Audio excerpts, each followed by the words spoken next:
This week we're doing back escapes, and first thing I just want to talk about is the different kind of positions of the back that I might be in, because there is one that I would prefer to escape from. So the first thing I want to talk about is the different positions of back control that I could be in.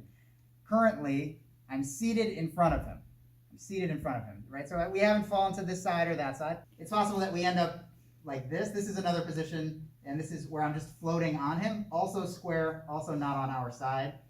And then there's being on our side.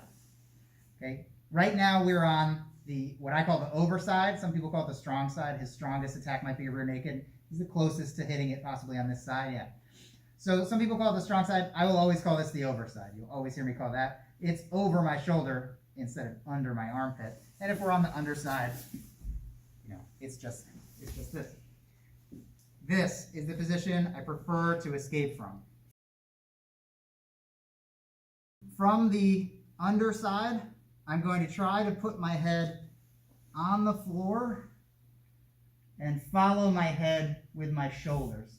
So I'm pushing north and trying to get both shoulders on the ground. You can keep your hooks as long as you can.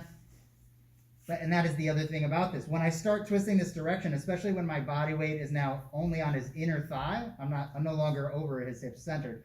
I'm on kind of one thigh. It becomes much harder for him to keep this foot engaged, to keep that as an active hook. In fact, once I get all the way belly up, it's a simple step over to get out. Okay? You notice I'm not extremely concerned about his choke. I'm not deathly afraid of his choke. I'm not holding on with my arms. And that's because if we were here, I might be. But by the time I get my head on the ground and I'm looking at him, choke me. So I have no arms. It's not the right angle. It's not a good angle for him to choke me. So I actually don't, it's smart to hold on to this until probably I'm face up. But I'm not too worried about it if I'm at all headed in that direction, because it isn't the right angle for him to choke me. It's true that getting choked is no longer a problem, but if he steps over and kicks this leg out from under me, he can go to mount. So I need to be aware of that. And the way that you prevent somebody from doing that is actually using your hands. I'm no longer using the hands to defend the choke, like I said, at a certain point, like when I'm belly up. So if I get my head to the ground, my shoulder, now I'm worried about the knee. So now I can use two hands on his knee. I can hold on to the material. For nogi, I can just be blocking with two hands. And I will block with two hands the whole time I'm walking off of his leg. And then I drive in, and I end up in this top position.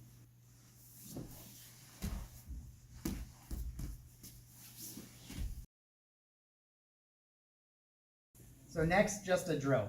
We've learned the underside escape.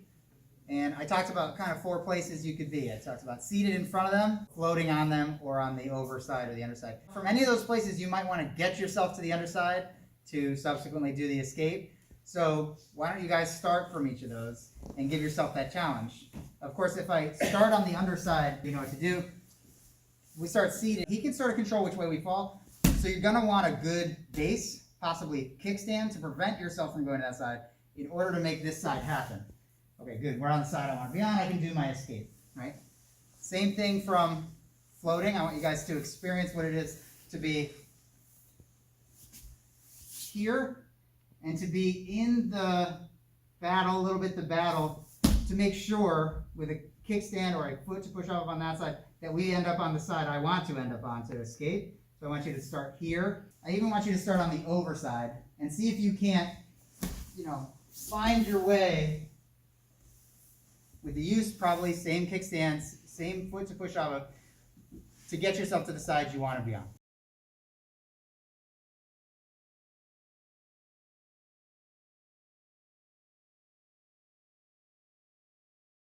So the underside is the side I most want to escape on, but there are escapes for the overside, for the side his arm is over my shoulder. And it won't necessarily be getting my head to the ground, scooting north, because something is on top of my shoulder. It would be harder to do that. So instead, I'm going to get a baseball type grip on his arm here. So I have a thumb in, kind of like under the elbow, one in at the wrist. I'm holding onto his arm here. I'd like now to use my heels as grappling hooks to pull myself south. So this time I'm going to go south. So I'm going to use my heels. That's what I need to do this. And what I'm going to do is look at him so I don't run into my chin when I try to slide down. I'm trying to slide down and pass this over my head. That's why the C grips, because they're going to be useful in lifting up the arm. So I have these two grips here, baseball type grips. And when I slide down, I turn my chin so I don't get caught on it. Turn my chin and look at him. And when I slink down, I'm as much moving myself down as I am bringing the arm over my head. So I don't want you to think it's just my arms against his arms, because that doesn't work for me against somebody with stronger arms. So I have to slide down, pass that over my head. As soon as it's over my head, I'm going to pull it back to my chest, and just like an arm drag, I'm going to reach up with this one and hold on to it tight. Now I can fall to this side, and I can do the rest of the escape we've been doing. I can drive back into him. Now I'm in top of side control. It essentially gets the over off of my shoulder, and it gets everything out of my way so that I can do really the same escape that we did on the underside. So my grips are here and here. Grappling hooks, pull yourself south and just don't run into your chin. Look at the person. So slink down and move yourself as much as you move the arm. That, pass it to here, and now I'm going to drive my head and then shoulders to the ground here, step over his hook, and then drive into him, and I should have a top position like we had when we did the underside escape.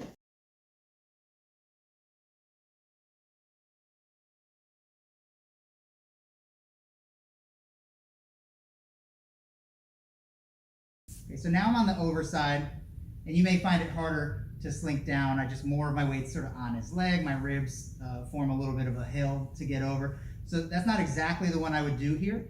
We have a different one that we can do. So what I'm going to do is I'm going to cross my own arms, hold his wrist with one, and hold his elbow with the other. So when I do this, even if he gets past my hand, go ahead and choke me, his hand goes into my armpit. So you can see that when his hand goes in my armpit, he's going to quickly know he's got to switch up what to do next. When he decides he needs to switch what he's doing, he's going to do one of probably two things.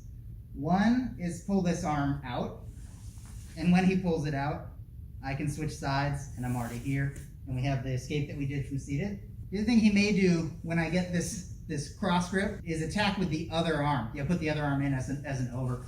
But because he's not holding his hand anymore, because he's no longer connected at the hands, this is easier to move again. So same thing, I can get out here. I cross my arms, so I have a double defense. I have a hand defense and I have an armpit defense. But I am waiting for his arms to uncross, because most of his recourse is going to involve letting go and going for something else. And when he does either, I'm going to pass this arm over my head. I don't get the luxury of slinking as far to make the hoist a shorter distance. So you're just going to have to move everything with your arms to get it over your head. But you will find it doable, especially because the other person may be helping you. He may be pulling that arm out anyway because I've got it trapped in my armpit. He might be trying to come up to this elbow or something. And now I'm here. I can turn to face him, and I'm as good as out. I will worry now about him stepping over. But that's the whole escape.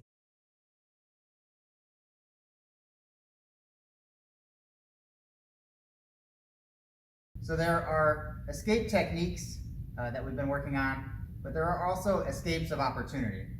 So one opportunity for me is a lapse in my opponent's positioning where he has one arm, his right arm is choking me, but his opposite foot is not in place.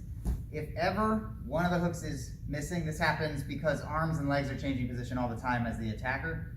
If ever the opposite leg from the arm comes off, he's actually lost rotational control for me. Nothing's in front of my shoulder, nothing's in front of my foot, and I actually can escape. I can't go this way because of this, and because of this in front of my shoulder, but I actually can turn this way. The method we could do it is, I get a grip as high as I can on his shoulder, I'm just getting some material here, and this arm, you can use it to sort of propel yourself, turn the corner, and get on top. You may end up in the top of half guard, but that's okay, that's still an improvement. So if we're here and that foot ever comes off, this is an opportunity for me. Nothing is stopping me from turning, So I'm just getting a grip. I'm using this arm to sort of help myself turn the corner. And that puts me on top. You'll see an escape like this frequently in MMA. You'll see a guy who somebody has his back and he just turns and gets off. It's because of little opportunities like this and because the guys are slippery. I could be on my side here. I'm on the overside. I don't have my usual escape. And this is an option for me. Again, looking for that.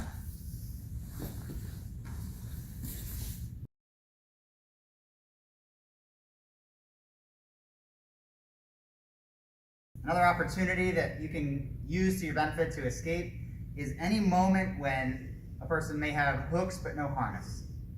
If this ever happens, and you can do it, nothing's preventing you from separating your back from their chest. That's a bit of a flaw in their back control. And what I can do is sit forward, and I'm going to hold on to his feet. When I hold on to the pinky edges of his feet here, and I hold it to me, sit way forward, it becomes hard to even put that harness back in. So can you lean forward and get it? No, it works against almost everybody's flexibility. So this is actually like this little parachute type position where I hold on to the feet. It's a very difficult position for him to get up, and I can then graduate to an escape if I switch from the pinky edges to his heels, switch to the heels, and then I can peel them off and turn to face my person. So if ever you see this, right away you can sit forward. Now there can be no harness. Yep. And while he's failing to do that, I can switch to the heels.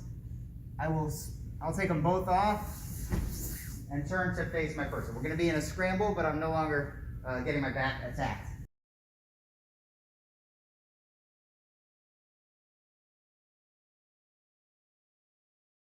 Another opportunity I can take advantage of to escape is if ever the back position is missing an under my armpit. What that does is it stops me from slinking down. One of my escapes is potentially to slink down the body. We use that in one of the escapes that we've done.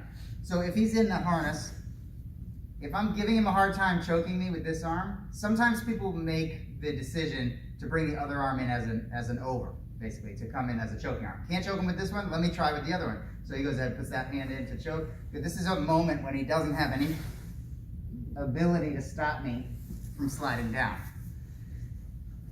So if ever there is not a harness underneath your armpit, then you have this ability to slink out. So I'm giving him a hard time here. He decides to switch. I'm gone already. And now that I'm safe and I'm down here, I can stop worrying about the arms as much when the choke danger goes away and clear the feet the same way.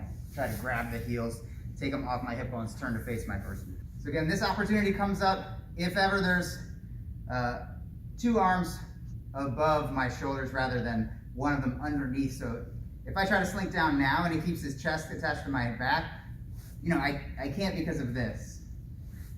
If ever he takes that out to switch up the choke, I can.